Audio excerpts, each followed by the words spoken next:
So our top story this hour, Israel's launched a special forces operation that's freed 2 Israeli hostages in Rafah. The operation included airstrikes, which local health officials said killed and wounded dozens in the southern Gaza city. The hostages were taken to a hospital near Tel Aviv, but the 2 men who have since been identified were kidnapped by Hamas on the 7th of October. This was along with around 250 others. Israel has responded with a military assault on the Gaza Strip that is said to have since killed more than 28,000 Palestinians. According to Gaza Health Ministry, the Israeli strikes on Rafah killed 67 Palestinians and wounded dozens. Right, so let's bring in SABC News correspondent Sherwin Bryce Peace, who is in New York, on the UN Security Council's reaction following strikes carried out by Israel at the Rafah border. It's left at least 67 Palestinians dead. Sherwin, good afternoon. Perhaps at this point, we could just look at the reaction coming in from the US and the UN, just on the back of Prime Minister Benjamin Netanyahu, obviously doubling down on the Rafah offensive. This is obviously in the face of international criticism as well. Yeah, we haven't heard the Security Council pronounce itself on the latest escalation we are seeing in Rafah, but there has been a lot of comment in prelude to the much touted military offensive that Benjamin Netanyahu has asked his military to prepare for in the Rafah area. We know countries like South Africa, Saudi Arabia, Jordan, the United Arab Emirates, who are not on the Security Council, have called for an urgent meeting of that council because their concern is that Israel will again be in violation of those orders that were issued, those provisional measures, Liesl, that were ordered by the International Court of Justice weeks ago. The argument is that Israel is not complying with those orders. And let's remind people what the ICJ said, right? So, Israel is expected to take all measures in its power to prevent, within the scope of that 1948 Genocide Convention, the killing of Palestinians, causing them serious bodily or mental harm, inflicting conditions of life calculated to bring about their physical destruction. So the argument in certain quarters here is that Israel is not complying. Israel will point to the release of these hostages today, the military operation that released them under the cover of airstrikes in Rafah city, as justification for the continuation of their military offensive. Liesl, the concern is that many Gazans have fled other parts of the Gaza Strip that are now inhabitable, right? Central Gaza and northern Gaza have been leveled by Israeli military strikes now for over 4 months. People were told to move to the south.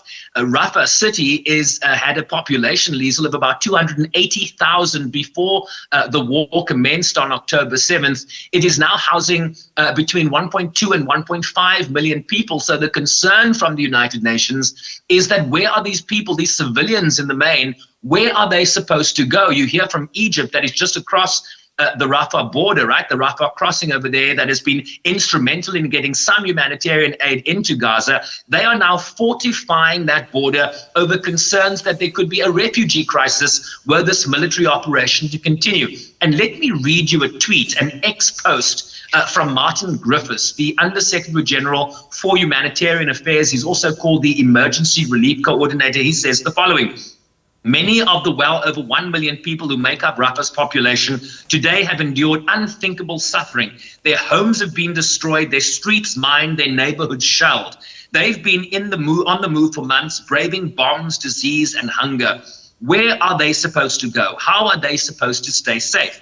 There's nowhere left in Gaza to go in Gaza. Civilians must be protected, and their essential needs, including shelter, food, and health, must be met. So that's the big concern from the United Nations. Where are these people supposed to go if this military offensive happens, as the Israeli Prime Minister has asked his military to provide him with a plan to evacuate people there? The UN is saying there's nowhere for people to be evacuated to. No, absolutely, Sherwin. Given that the ceasefire talks are also occurring, Palestinian President Mahmoud Abbas is in Qatar for those talks. But now they're raising concerns about the number of displaced people, the refugee crisis unfolding, the number of wounded, the number of deaths increasing. I wonder if you could also speak to the concerns about the regional spillover, the regional implications at large as well.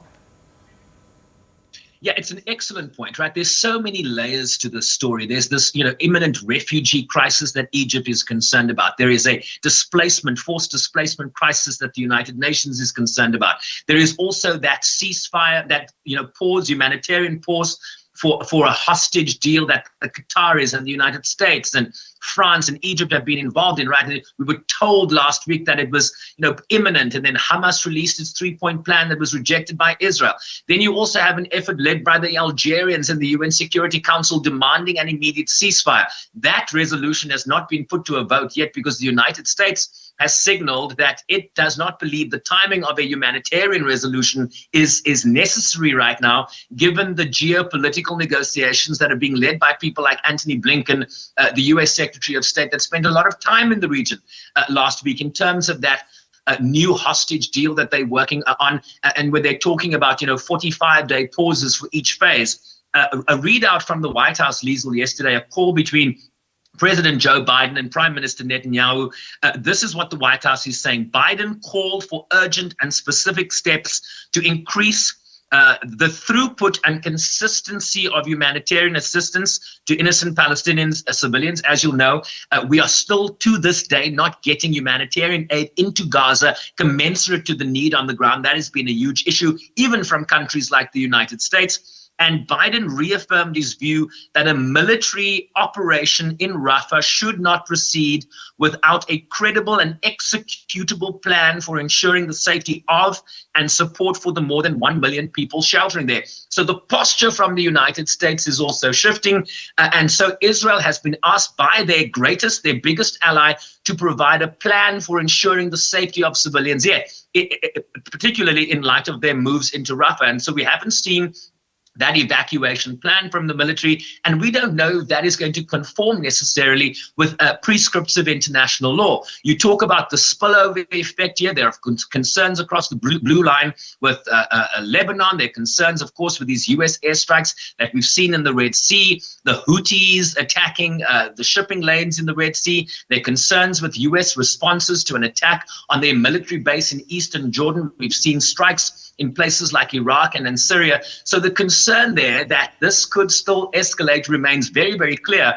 And let's not undermine what a country like Egypt has said in this conversation. Egypt has reportedly warned Israel that any ground operation, Liesl, in Rafah would lead to an immediate suspension of the peace treaty between the two countries, I think, that was created in the 1970s. So if Egypt is going to walk from a long-standing peace agreement with Israel, Saudi Arabia's posture has also warned of serious repercussions if this military offensive in Rafah continues. So the concern here is, what can the United Nations Security Council, that has been so ineffective in the 4 months of this war, what can it do now, given these concerns of an escalation that you mentioned, Liesl?